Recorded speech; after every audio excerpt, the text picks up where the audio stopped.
자, 오늘은 예수님의 눈물이라는 제목을 가지고 함께 말씀을 듣도록 하겠습니다. 몇 년 전 사건인데요. 한국인 남성이 터키에서 체포된 일이 있었습니다.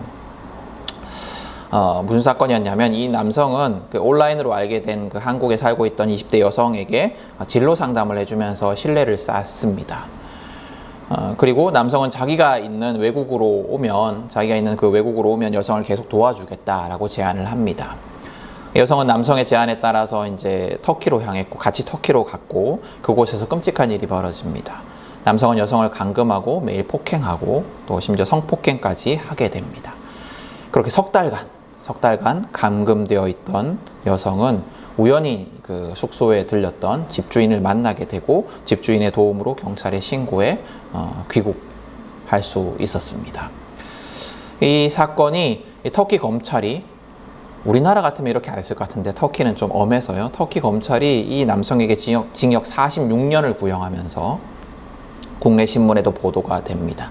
그리고 제가 이제 어떻게 됐나 좀 찾아보니까 20몇 년 정도 이제 선고가 된 것 같더라고요. 그래서 이제 그 터키 감옥에 갇혀서 이제 수용 생활을 하게 됐죠. 근데 이제 이 보도에 대한 한국 신문에 이제 보도가 됐었는데 그 보도에 대한 반응이 어땠는지 아세요? 뉴스 댓글에 보면 반응들이 나오잖아요. 여러분들은 이 사건에 대해서 어떻게 생각하세요? 대부분의 사람들이 이제 그 댓글을 보니까 대부분의 사람들이 여성을 막 욕하고 있었어요. 어떻게 생판 모르는 남자를 따라서 외국으로 갔냐 라는 거였어요. 여러분 생각해 보세요. 이 여성이 순진했을 수 있어요. 생각이 짧았을 수 있습니다. 그죠? 그렇지만 그렇다고 해서 끔찍한 폭행과 성폭력을 당해도 마땅합니까? 그렇다고 해서 범죄의 피해자가 된 것이 마땅한 일입니까? 이 여성을 욕하는 것이 맞을까요? 우리는 이 타인의 고통에 대해서 공감하고 위로하기보다는 평가하고 판단하기를 좋아합니다. 세상은 판단하고 정죄하는 일에 익숙합니다.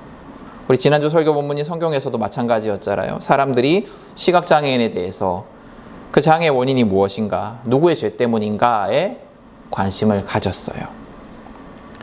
그리고 그 사람을 연민하거나 사랑하지 않았습니다.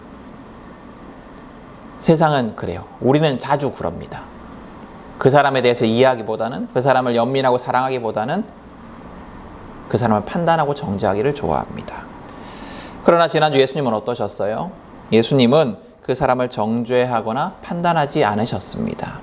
예수님은 그 사람을 사랑하시고 연민하시고 그리고 구원하셨습니다. 저는 예수님이 그리고 하나님이 그런 분이시기에 위로가 되는 것 같아요. 저에게 큰 위로가 됩니다. 우리를 판단하거나 정죄하지 않으시고 연민하시고 사랑하시는 분이시기에 어떤 상황 속에서도 어떤 고통 속에서도 위로가 됩니다. 여러분, 우리가 아무런 잘못 없고 실수 없이 살아갈 수 있는 존재입니까?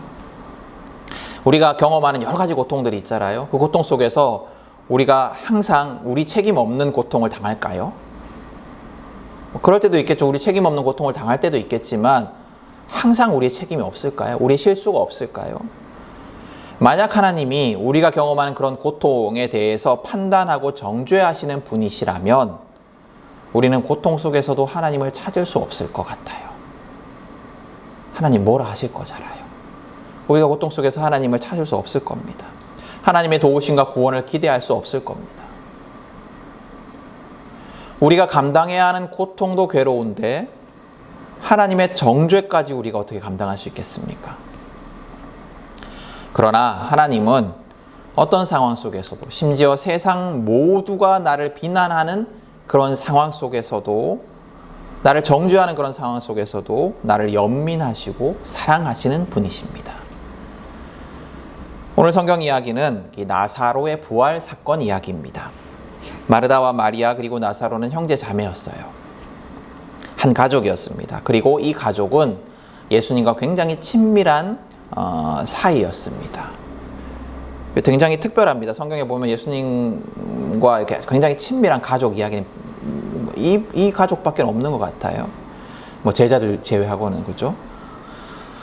근데 오늘 성경은 예수님이 심지어 그들을 어떻게 친밀했는가에 대해서 사랑하셨다라고 표현하고 있습니다. 또 오늘 성경에는 이렇게 살펴보시면, 긴 본문이지만 살펴보시면 그 가족을 향한 예수님의 마음이 구체적이고 반복적으로 표현되어 있습니다.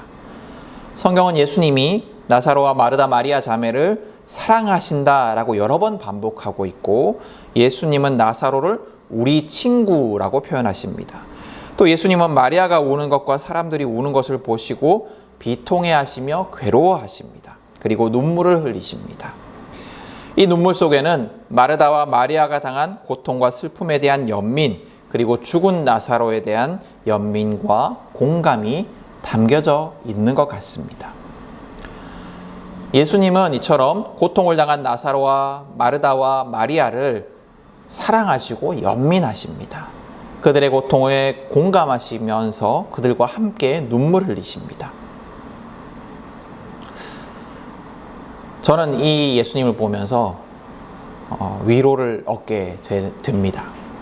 왜냐하면 마르다와 마리아 그리고 나사로를 사랑하시고 연민하신 예수님이 바로 나를 사랑하셔서 나를 위해 십자가까지 지신 그 예수님이기 때문입니다. 나를 너무도 사랑하시는 예수님, 그래서 마르다와 마리아, 나사로를 위해 눈물을 흘리셨던 것처럼 나를 위해서도 눈물 흘려주실 예수님이 나의 예수님이시기 때문에 나는 어떤 고통 속에서도 홀로 있지 않고 예수님을 의지할 수 있을 것입니다. 그래서 위로가 됩니다.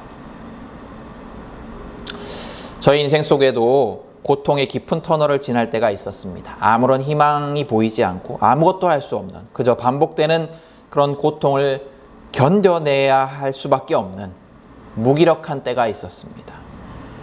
근데 그때를 지나온 터널을 돌아보면서 깨닫는 것은 그때 나 홀로 있지 않았다라는 사실이었어요.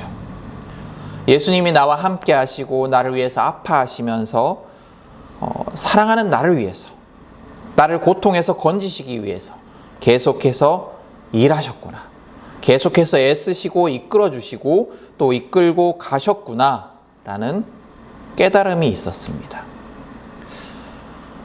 여러분의 인생 속에서도 고통의 터널을 지날 때가 있었는지 모르겠습니다. 그리고 그 긴 터널 속에서 함께 하시는 예수님을 경험하셨는지 모르겠습니다. 여러분, 마르다와 마리아 그리고 나사로를 사랑하시고 그들을 위해서 또 그들과 함께 눈물을 흘리셨던, 그들을 보며 비통해하며 괴로워하셨던 예수님이 바로 우리 예수님이십니다. 저와 여러분의 예수님이십니다. 저와 여러분의 구세주이십니다. 그렇게 우리는 끔찍한 고통 속에서도, 시체가 썩어 흐물해지는 것 같은 끔찍한 고통 속에서도, 죽음의 고통 속에서도 위로를 얻을 수 있습니다. 나를 위해 오시는 예수님의 그 위로를 얻을 수가 있습니다. 예수님의 사랑이 우리를 끔찍한 고통 속에 내버려 두지 않을 것입니다. 우리는 고통에서 구원을 얻을 것입니다. 여러분, 혹시 여러분이 고통 속에 거하실 때, 고통의 긴 터널을 지나실 때 오늘 이 예수님의 눈물을 기억할 수 있기를 소망합니다. 여러분, 예수님은 고통 속에서 우리를 내버려 두지 않으시고 위로하십니다. 예수님이 나를 위해 눈물을 흘리신다라는 사실만으로도 큰 위로가 됩니다. 그러나 여러분, 예수님은 위로하시는 것으로 그치지 않으세요. 예수님은 우리에게 소망을 갖게 하십니다. 오늘 성경에는 성경에 보면 가장 유명한 고백이라고 할 수 있는 그 베드로의 고백과 비슷한 고백이 기록되어 있습니다. 베드로의 고백이 어떤 것이냐면 마태복음 16장 말씀에 기록되어 있는 고백인데요. 예수님께서 그 마태복음 16장에서 베드로에게 질문하십니다. 너는 나를 누구라고 하느냐? 그러자 베드로가 대답을 합니다. 선생님은 살아계신 하나님의 아들 그리스도이십니다. 선생님은 살아계신 하나님의 아들 그리스도이십니다. 우리에게 더 익숙한 개역 개정의 번역으로는 주는 그리스도시요 살아계신 하나님의 아들이십니다 라고 고백을 합니다. 아주 훌륭한 믿음의 고백이었고 지금도 우리가 계속해서 반복해야 하는 아주 훌륭한 고백이셨죠. 오늘 성경 속에서 예수님은 마르다에게 말씀하세요. 나는 부활이요 생명이니 나를 믿는 사람은 죽어도 살겠고 살아서 나를 믿는 사람은 영원히 죽지 않을 것이다. 너희는 그것을 믿느냐? 마르다가 대답합니다. 예, 주님은 세상에 오실 그리스도이시며 하나님의 아들이심을 내가 믿습니다. 베드로의 고백과 비슷하죠. 똑같은 내용이죠. 그렇죠? 이 마르다의 고백은 마르다가 이 베드로와 같이 아주 중요한 위치에 있는 제자였을 가능성을 우리에게 알려줘요. 우린 남자 제자들만 생각하지만 예수님의 수제자라고 할 수 있는, 특별한 제자라고 할 수 있는 베드로와 똑같은 고백을 마르다가 했다라는 것은 기록되어 있지는 않지만 아주 훌륭했던 예수님의 여자 제자들에 대한 그런 어떤 힌트를 우리가 얻을 수가 있습니다. 어쨌든 마르다는 고통 속에 있었습니다. 슬픔과 상실의 고통 속에 있었습니다. 가족이 죽었어요. 예수님은 마르다의 고통 속에 찾아오셔서 대화를 통해서 예수님이 누구신지를 마르다의 입을 통해서 고백하게 하시고 소망과 믿음을 이끌어내십니다.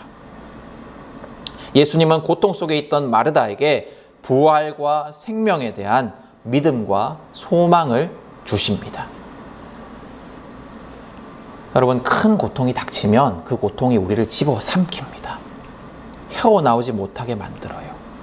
끊임없이 슬퍼하게 만들고 끊임없이 절망하게 만듭니다.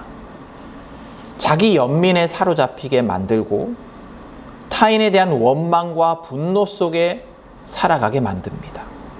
내 고통의 원인을 타인에게 돌려요. 나를 계속해서 막 불쌍히 여기면서 자기를 연민하면서 모든 고통의 원인을 타인에게 돌리고 남의 탓을 하게 만듭니다. 큰 고통은 그렇게 우리를 만들어요. 그리고 결국에는 자기를 파괴하게 만듭니다. 그러나 예수님과 함께 한다면 아무리 큰 고통이 우리를 집어삼킨다 할지라도 우리에게는 소망이 있습니다. 고통 속에서 우리와 함께 하시는 예수님은 우리에게 참 소망을 주십니다. 하나님의 아들이시기에, 온 세상의 구원자이시기에 주실 수 있는 소망을 우리에게 주십니다. 예수님은 우리에게 생명을 주시는 분이세요. 우리를 둘러싼 온갖 죽음의 고통들이 있습니다. 우리는 그 고통 속에서 매일매일 허우적대며 살아갑니다. 우리는 자주 살해당해요. 우리는 매일 증오에 가득 찬 타인의 그 죽이는 말을 들으면서 죽음과 같은 고통을 경험하며 허우적대고 살아갑니다.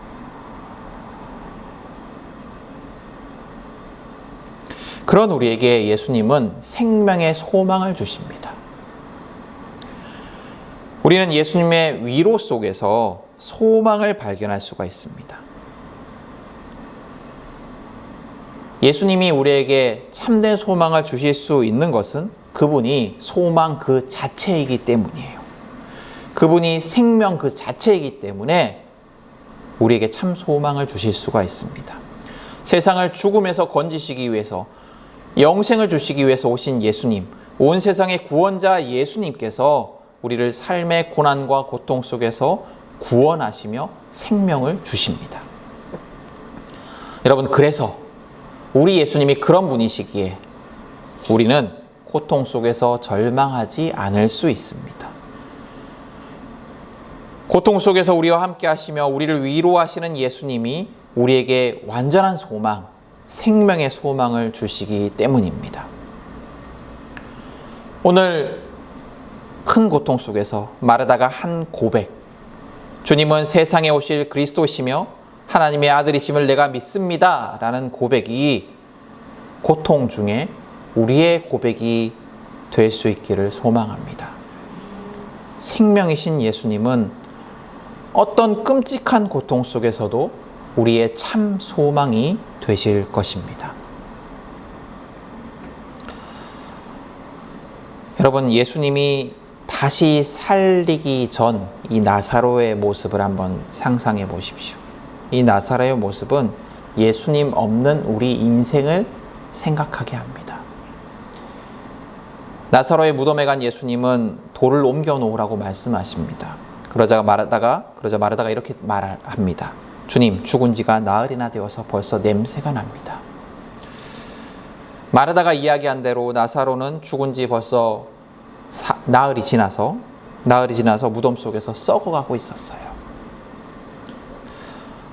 이 당시 이 지역의 무덤은 이제 굴을 파서 거기에 이제 시체를 넣어놓고 돌로 입구를 막고, 그래서 이제 시체가 썩어 없어지기를 기다리는 이런 이제 무덤이었는데요. 그런 장례 풍습이었는데요.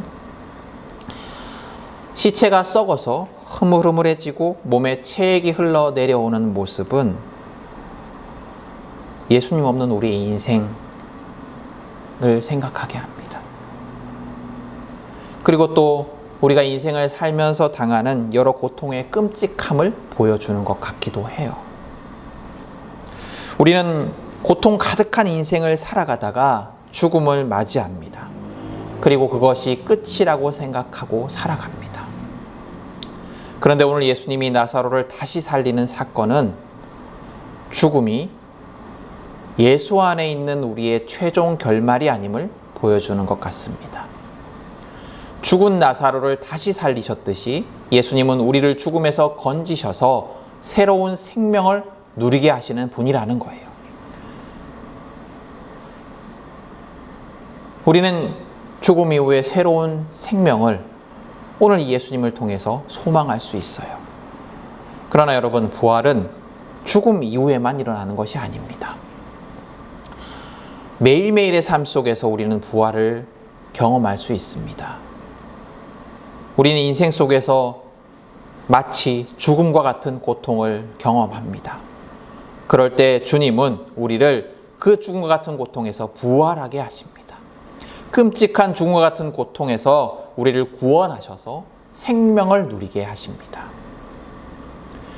고통 속에서 우리와 함께 하시며 우리를 연민하시고 우리를 위해서 눈물 흘리시는 예수님은 앞서 말씀드렸듯이 우리에게 위로가 됩니다. 그러나 여러분, 예수님은 그저 위로하시기만 하시는 분이 아니세요. 예수님은 고통으로 인해서 절망 속에 있는 우리에게 단순히 위로뿐만 아니라 소망을 주시는 분이십니다. 그러나 여러분, 예수님은 또 소망만 주시는 분도 아니세요. 예수님은 소망을 넘어서 우리를 죽음에서 건져내어서 새로운 생명을 얻게 하십니다. 우리를 위로하시고 우리에게 소망 주시는 예수님은 그 소망을 성취하셔서 우리에게 완전한 생명을 주십니다. 여러분, 고통 속에서 아무 소망 없이 살아가는 것이 아니라 위로와 소망 속에서 새로운 생명을 누리는 삶을 살고 싶지 않으십니까? 방법은 단순합니다. 바로 예수님이 우리 안에 계시면 됩니다. 바울은 로마서 8장 10절 11절 말씀에서 이렇게 얘기를 합니다. 그리스도께서 여러분 안에 살아계시면 여러분의 몸은 죄 때문에 죽은 것이지만 영은 의 때문에 생명을 얻습니다. 예수님을 죽은 사람들 가운데서 살리신 분의 영이 여러분 안에 살아계시면 그리스도를 죽은 사람들 가운데서 살리신 분께서 여러분 안에 계신 자기의 영으로 여러분의 죽을 몸도 살리실 것입니다. 바울은 로마서 8장 10절 11절 말씀에서 이렇게 얘기하고 있어요. 예수 안에 있으면 우리는 생명을 누리는 삶을 살아갈 수 있습니다. 하나님은 우리를 아무 조건 없이 사랑하시고 용납하십니다. 우리가 그 하나님의 사랑을 그대로 받아들일 때 예수님은 우리와 함께, 그리고 우리는 예수님과 함께 하게 됩니다. 그러면 우리는 예수님과 함께 하기에, 예수님이 우리 안에 계시고 우리가 예수님 안에 있기에 지금 여기에서 부활의 삶을, 생명의 삶을 살아갈 수 있습니다. 그렇게 우리가 살아가면, 그렇게 우리가 예수를 믿고 예수님과 함께 하는 삶을 살아가면 우리의 삶을 어떤 죽음의 고통도 집어삼킬 수가 없습니다. 우리는 위로와 소망과 생명이 가득한 삶을 살아갈 수가 있습니다. 예수님과 함께 하기만 하면, 예수님과 함께 하기만 하면. 여러분, 예수님과 함께 하고 싶지 않으십니까? 여러분, 예수님은 하나님의 조건 없는 사랑, 하나님의 무제한적인 사랑, 그 사랑을 믿는 우리와 함께 하십니다. 예수님과 함께하는 우리는 죽음의 고통에 삼켜지지 않습니다. 우리에게는 누구도 빼앗을 수 없는 소망과 생명이 있습니다. 우리의 인생에 어떤 고통이 닥칠지라도 우리 안에 있는 그 성령 안에서 예수님이 계심을 기억하십시오. 그리고 죽음을 능히 이기는 생명을 누리며 살아가십시오. 죽음과 같은 고통도, 심지어 죽음도 우리를 삼킬 수 없습니다. 우리를 무너뜨릴 수 없습니다. 여러분, 우리를 위로하시고 눈물 흘리시는, 지금도 우리를 위로하시고 눈물 흘리시는 예수님을 바라보십시오. 그분으로 인해서 소망을 가지십시오. 그리고 부활의 능력을 누리십시오. 여러분, 그렇게 예수 안에서 평화를 누리며 살아가는 우리 모두가 될 수 있기를 소망하며 축복합니다.